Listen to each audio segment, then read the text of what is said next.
Pâques. Sud Radio à votre service. Avec Fiducial, une offre globale de services proches des entreprises. Et comme d'habitude, on parle bien sûr des entreprises, des commerces et des artisans. Et ce matin donc, nous sommes en ligne avec Christophe Gauthier, directeur général de Deneville, le premier réseau de boutiques de chocolat français avec plus de 150 boutiques en France. Bonjour Christophe Gauthier. Bonjour. Alors, forcément, Deneville, marque bien connue. Rappelez-nous quel genre de chocolat on trouve chez vous. Alors, Deneville est avant tout connu pour son savoir-faire chocolatier. Oui. Et donc les bonbons de chocolat, des fines ganaches, des pralinés, et puis des chocolats avec des grands crus de cacao. Et c'est ça, grand cru. On en parle comme du vin finalement. Eh oui. La question qui se pose à chaque fois, c'est les ingrédients. D'où viennent-ils ? Alors, les ingrédients, c'est important en effet, oui. la provenance, mais ce qui est aussi très important, c'est la qualité du produit, qu'elle soit gustative, et puis la recherche d'ingrédients naturels. C'est ce qui fait vraiment la force de Deneville. Et on a supprimé par exemple tous les arômes de nos bonbons de chocolat. Et puis, comme on arrive à Pâques, par exemple, toutes les couleurs de nos moulages qui sont peints à la main sont des couleurs développées à partir d'ingrédients naturels mélangés à du chocolat blanc. Donc c'est vraiment un peu la politique de Deneville, oui. C'est de chasser tout ce qui n'est pas nécessaire dans les produits. Le naturel. Christophe Gauthier, forcément, vous faisiez allusion à Pâques. Comment vous vous préparez ? Est-ce que vous avez prévu des nouveautés ? Alors oui, chaque année, on renouvelle environ 50% par exemple de nos moulages pour Pâques. Donc c'est vraiment une grosse période, c'est le deuxième temps fort pour nous et on apporte beaucoup de nouveautés et d'exclusivités pour cette période de Pâques. Alors, je crois savoir que vous proposez également des collections à personnaliser, vous pouvez nous en dire un petit peu plus ? Oui, c'est un produit, notamment les messages en chocolat. Messages.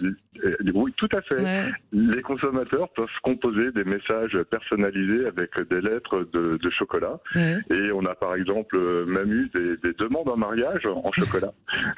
On n'a pas vu la réponse, mais en tout cas, on envoie les demandes de mariage en chocolat. C'est ça, principe texto avec des smileys, c'est ça ? Voilà, tout à fait. Donc c'est vraiment quelque chose qui marche très bien et qui attire beaucoup les consommateurs, comme d'ailleurs les bouquets en chocolat qui peuvent être personnalisés en boutique. C'est vraiment la force d'innovation aussi de Deneville. Oui. Et puis d'apporter une expérience un peu ludique autour du chocolat. Le chocolat, c'est pas simplement pour les experts. On peut jouer un peu avec le chocolat aussi. Ouais. On le sait, la période de Pâques, c'est forcément une période cruciale aussi pour vous les chocolatiers. Oui, c'est le deuxième temps fort après Noël. C'est à peu près 15% des ventes pour un chocolatier. Donc c'est un moment qu'on attend évidemment avec impatience et pour lequel on se prépare dans les boutiques, que ce soit nos boutiques ou celles de nos partenaires franchisés. Ouais. Alors je le disais justement, dernière question, chez Deneville, plus de 150 boutiques en France, c'est ça ? Quels sont vos objectifs pour la suite ? Alors l'objectif de Deneville est de continuer à se développer. On est sur un rythme d'environ 10 boutiques nouvelles par an. On a d'ailleurs déjà en ce début d'année lancé 3 boutiques, Antibes, Narbonne, Saint-Avold. Donc c'est vraiment un rythme de développement qu'on souhaite maintenir. On souhaite aussi encore plus de digital pour accompagner le client dans tout son parcours de consommation. Et puis évidemment la poursuite de notre démarche responsable et sociale. Donc ça concerne un peu tous les domaines de l'entreprise, l'environnement et aussi les hommes, bien sûr. Voilà. Merci beaucoup d'avoir été avec nous ce matin, Christophe Gauthier. Je rappelle que vous êtes directeur général de Deneville. Et puis bien sûr, belle suite et belle préparation pour Pâques. Merci beaucoup. À bientôt. Allez, à suivre après le journal sur Sud Radio. C'est à la une à 7h10.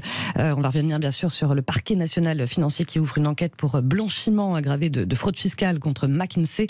On en parlera notamment avec le journaliste Éric Vernier, auteur de Techniques de blanchiment et fraude fiscale et paradis fiscaux aux éditions Duno. Voilà, Sud Radio, il est 6h57. Sud Radio à votre service. Avec Fiducial, une offre globale de services